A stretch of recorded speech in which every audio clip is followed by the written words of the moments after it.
sou Natasha Guiar, apresentadora, e eu também tô juntinho com você aqui na TV Relacionamento.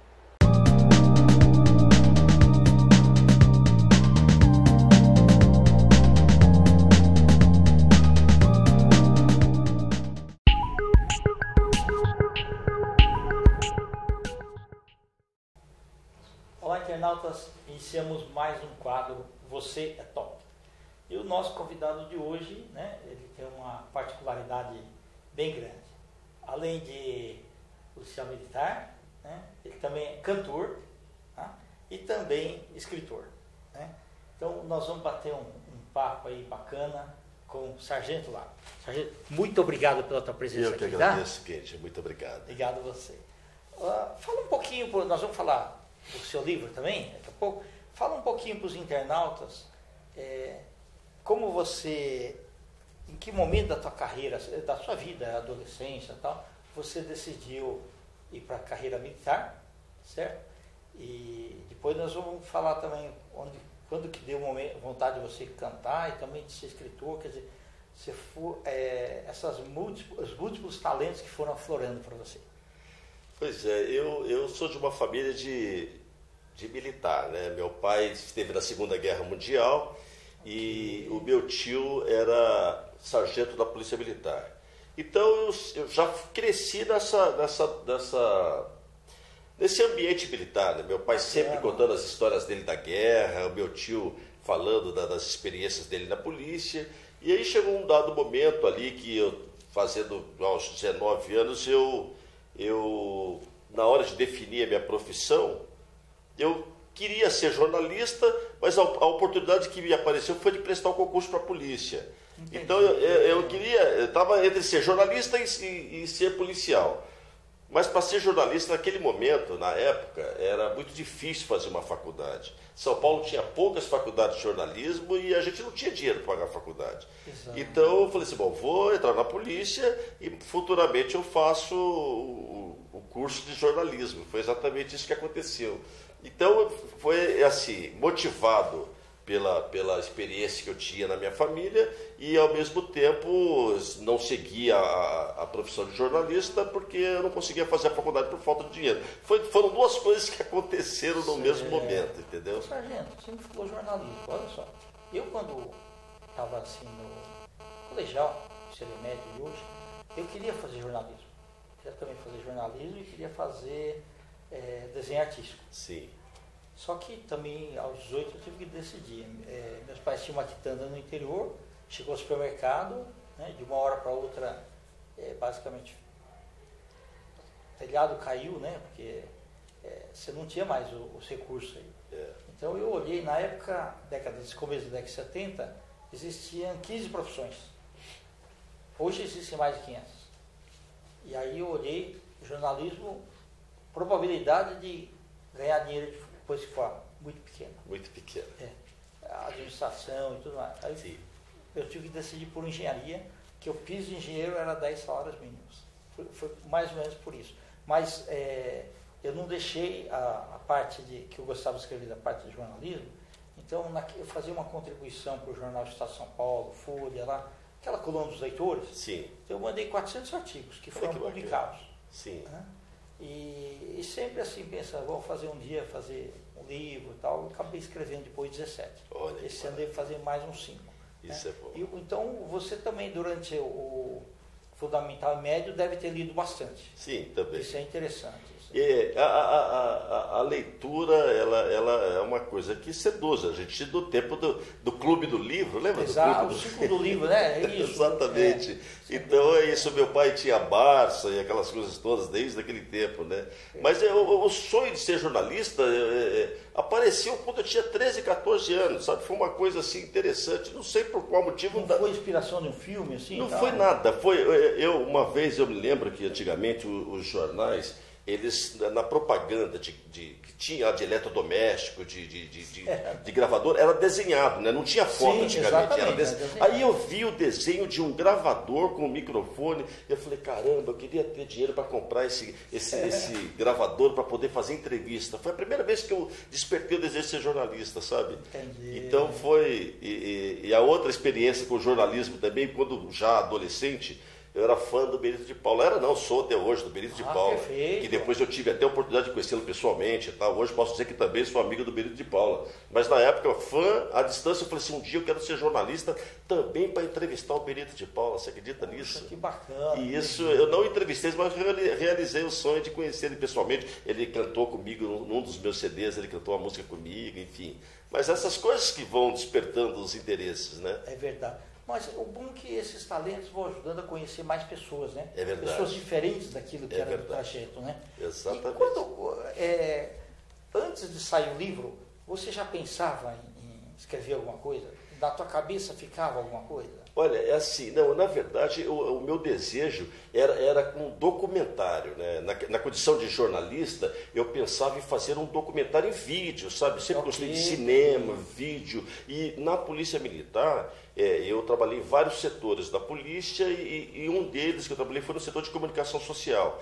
E lá nós tínhamos equipamentos de vídeo e eu produzi muitos documentários para a polícia lá. Que bacana. Vários documentários. Ainda Super 8, essas coisas assim? Ou já era? Olha, eu já tive câmera Super 8 quando eu era adolescente. Logo no começo, quando eu consegui juntar umas moedinhas, comprei uma câmera Super 8 lá nos anos 70. Certo. Mas dava filminho em 3 minutos. Não? 3 minutos, exatamente. Inclusive eu filmei o casamento da minha irmã com a câmera Super 8, acredita nisso? Então, imagina esse pessoal que tem aí, até o celular que filma aí, horas aí, você imagina... Hoje o meu celular grava em 4K, dá para fazer um longa-metragem com o celular. Exatamente. Hoje mudou, mas naquele tempo era filme Super 8, era 3 minutinhos para você...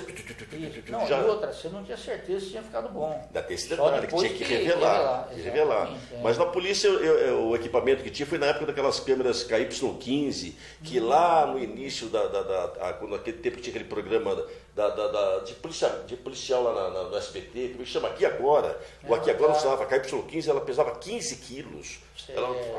Aquela câmera. Uma vez eu fui fazer uma filmagem aérea em São Paulo. Era videotape, aquele... Eu usava fita, cassete. Fita cassete. Aí eu fui filmar uma vez no helicóptero que estava tendo greve em São Paulo, com aquela câmera, com a porta do helicóptero aberta, aquele peso. Claro que a câmera estava amarrada, mas era um sofrimento. E você estava com cinto também? Também. Mas hoje está muito tranquilo, né? Hoje com o celularzinho a gente faz imagens maravilosas, né? Sim. Não, e outra, com os equipamentos de hoje, você não precisa ter tanta iluminação que precisa. No Super 8 você tinha que ter uma iluminação muito boa. Uma luz muito boa para ter uma qualidade muito escuro. Exatamente. Né? Hoje não, né? E aí eu tinha mais atração para as filmagens, não tinha nem tanto a questão do livro. Quando eu viajei pelo Brasil, logo que eu me aposentei... E fotografia você gostava também? Também, fotografia. Acho que fotografia é uma coisa muito linda, né? Eu quando assisto um filme, por exemplo, eu fico vendo a fotografia do filme. Enquadramento. Né? Eu não presto, às vezes eu não presto atenção no enredo. Que entra música, tudo isso. Tudo isso, né? Essas coisas me chamam muita atenção. Eu queria até fazer um curso de cinema, mas infelizmente não tive oportunidade. Mas você perguntou se eu queria fazer um livro, eu queria fazer um documentário. Eu fui pelo Brasil todo, fiquei lá 13 meses, 9 dias viajando todo o Brasil, gravei tudo numa máquina de filmagem que eu tinha, registrei tudo, mas o documentário em si não foi feito porque gerou quase 1 tera de imagem e eu não tive como editar esse material. Aí foi quando eu falei, não, vou escrever porque também foram tantas emoções que eu preciso relatar que nem tudo estava gravado. Aí você tinha que assistir e passar no papel. Algumas coisas sim para recapitular alguma coisa. Tá, mas o resto você tinha aqui. É muita história, foram tantas histórias fortes e envolventes que eu cheguei de lá, ia escrevendo... Parecia o Chico Xavier. Mas você escreveu era muita emoção. 10%. Se fosse escrever o resto, tinha muito material. Ainda tenho muito material dessa história do Brasil, dessa viagem pelo Brasil para escrever. Entendi. Muito material. Foram muitas experiências. Fiquei 13 meses viajando no Brasil. E aí foi bom que você conheceu bastante gente. Conheci. E você teve a sensação, Sargento Lago, que em determinados lugares você estava em outro lugar diferente, até outro país, falando o mesmo idioma, mas o jeitão de pensar, o jeitão de vida das pessoas. É interessante essa pergunta que você está falando, porque eu vim fazendo, porque é o seguinte, o Brasil, claro, todo mundo sabe que é um país muito grande, e aí em alguns lugares você começa a observar as pessoas e fala assim, pô, parece que eu estou em outro país. Aí, embora falando o português com sotaque diferente, mas parece que, sabe, e aí você acredita que quando eu fui para o México, Eu estava num ônibus dentro do México e alguém estava conversando atrás, e dois senhores conversando, e eles usaram uma gíria que eu tinha ouvido no Nordeste do Brasil. Aí eu falei, mas assim, eles falando, eram mexicanos, mas usaram uma palavra que se usa no Nordeste do Brasil. Aí você começa a entender um monte de outras coisas, sabe? É bem interessante. O Brasil é um país riquíssimo, com tantas belezas naturais, né? E a população também com essa diversidade cultural, mas o meu foco era o policial nessa viagem. Então, embora eu interagisse com as pessoas das cidades, mas eu sempre estava buscando conversar com o policial. Às vezes era convidado para ir na casa de tomar um café, a gente saía, ia à praia, ia num barzinho à noite, para conhecer melhor como era a rotina desse policial trabalhando nos diversos estados do país. Interessante. E aqui você juntou também algumas fotos aqui também, né? Também. Porque o que acontece? O livro, eu vou contando as minhas experiências viajando pelo Brasil, mas eu vou buscando na memória minhas experiências como policial em São Paulo e coisas da minha infância, do relacionamento com meu pai, que era militar, que me deu uma educação rígida, com princípios muito bem esclarecidos, bem claros. E aí eu vou contando uma coisa, então eu estou num estado, aí lembro de alguma coisa, aí eu busco lá na memória quando eu era adolescente, conto uma história, está cheio de história aí, aí eu coloco uma foto, né? Então eu ponho fotos dos lugares por onde eu passei, mas tem uma foto do meu pai vestido com a farda que ele foi para a guerra, tem foto da família, tem muita coisa aí nesse livro. Muito interessante, porque a gente precisa preservar a memória. É verdade. Né? Todas as pessoas deveriam escrever alguma coisa. É verdade. Porque não vai ter nenhum dispositivo que você coloca aqui e puxa. Né? Tem coisa que tem que ser trabalhada mesmo. Olha só que interessante essa questão de preservar a memória. O meu pai, nos anos 60, ele ainda não tinha a sua casa própria. O primeiro terreno que ele comprou, em parceria com um amigo dele, que inclusive também era militar, eles falaram assim, vamos comprar um terreno para a gente construir um asilo. E ele nem tinha a casa própria dele, vamos comprar um terreno para fazer um asilo. Aí o amigo, vamos fazer, olha que bacana. E compraram um terreno muito grande na cidade de Areias, no estado de São Paulo.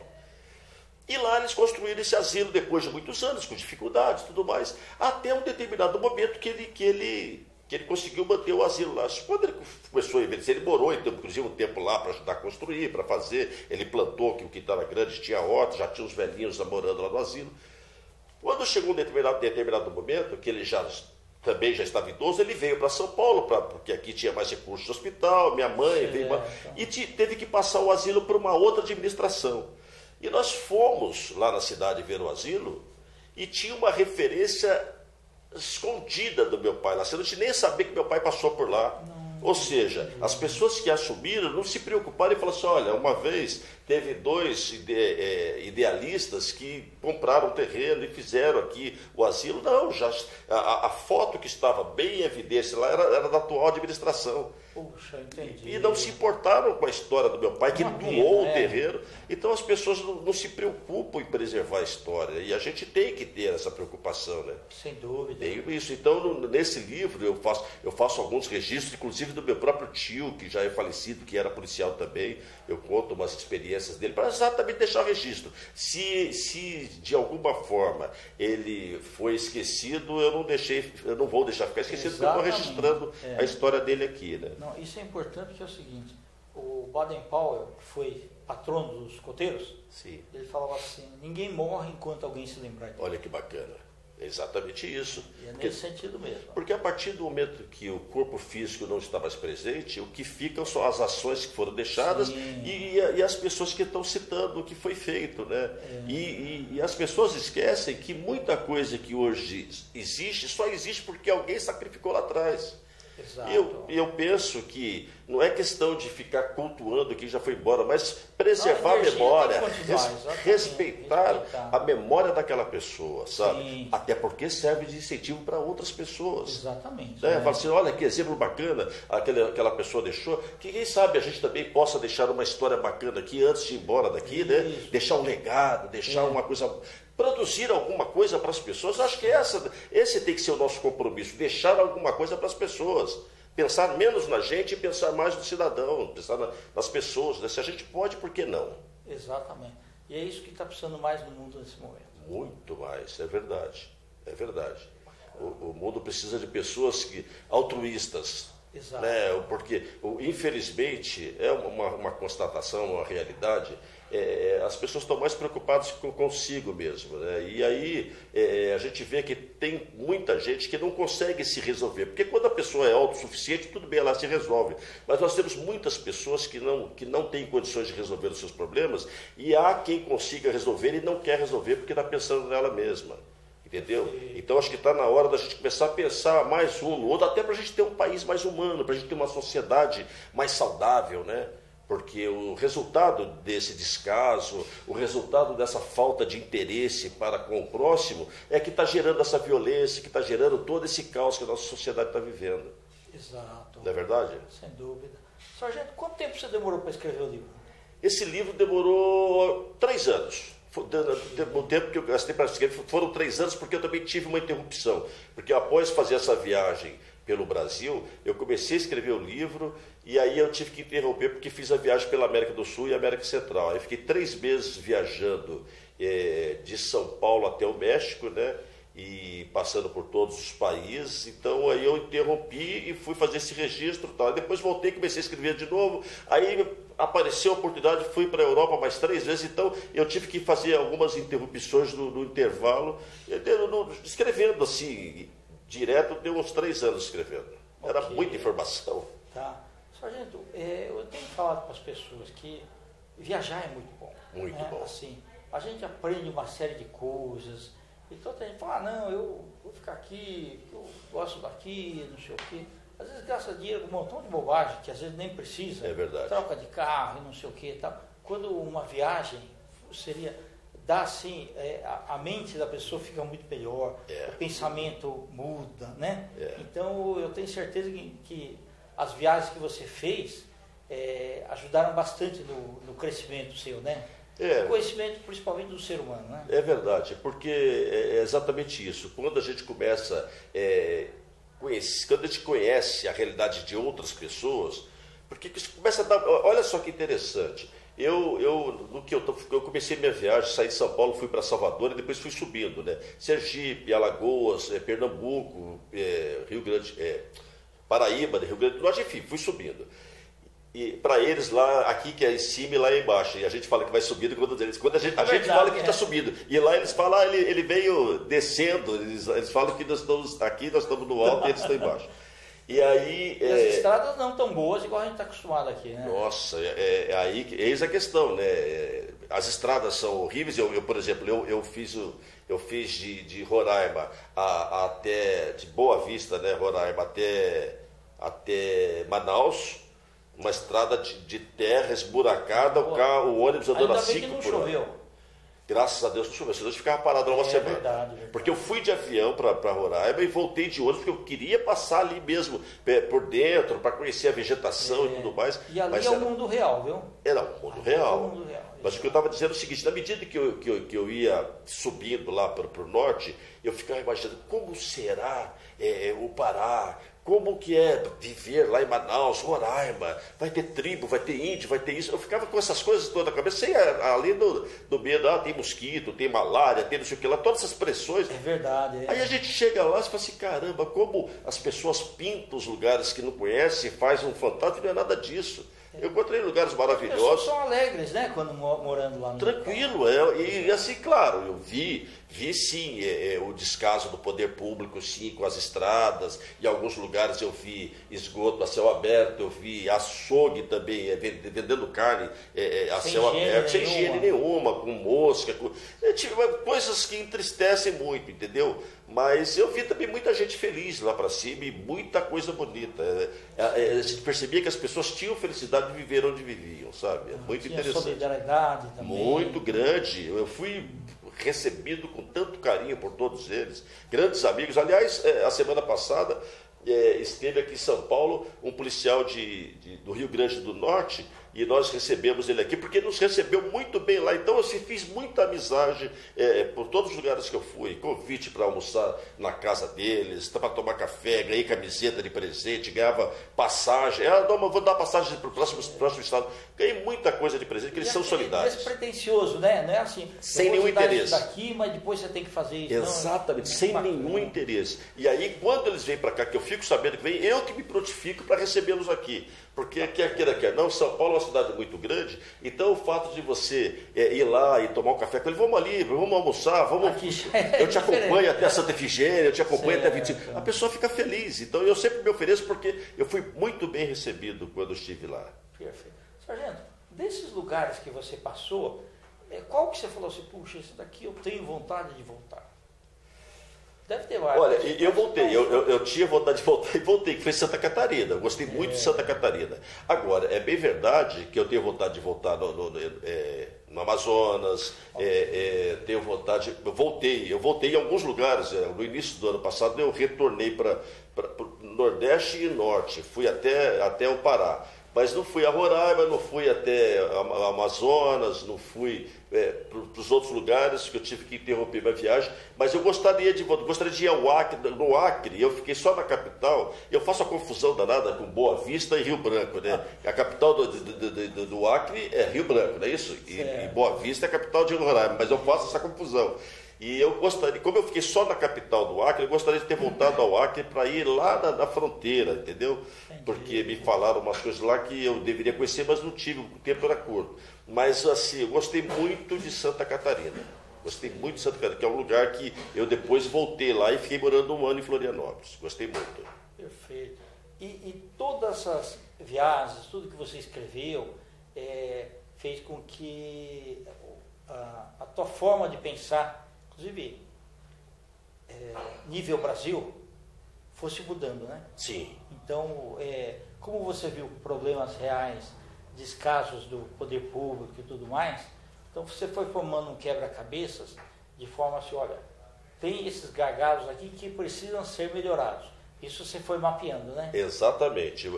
Sobretudo, como o meu foco era a polícia militar, sim, então eu prestei, claro que fui observando de uma forma geral por onde passei, mas a minha lente foi mais focada para as coisas da Polícia Militar, e aí eu comecei a perceber o que acontecia em cada estado, né? E, por exemplo, estive no Rio de Janeiro exatamente no momento que estava acontecendo aquela ocupação da Rocinha, da comunidade da Rocinha, que implantaram a UPP, que agora já estão desimplantando, mas eu vivi aquele momento histórico ali, que o Rio de Janeiro estava todo mobilizado, porque eles iam implantar a UPP na Rocinha. Eu estava naquela noite junto com os policiais lá e participei a noite toda com eles. Então, hoje, quando alguém fala, por exemplo, do problema do Rio de Janeiro, eu tenho uma noção, porque eu fui nos quartéis, eu conversei com os policiais, eu estive nos lugares de confronto, eu tenho essa noção. Por exemplo, no Rio de Janeiro você vai, morro, o confronto do policial é no morro. Se você, por exemplo, vai para o lado de Alagoas, Maceió, já são grotas, então o policial, ele desce o morro, então ele está descendo, ele está sendo visto lá de baixo, que são grotas. E no Rio o cara sobe, então cada lugar, cada região tem a sua peculiaridade.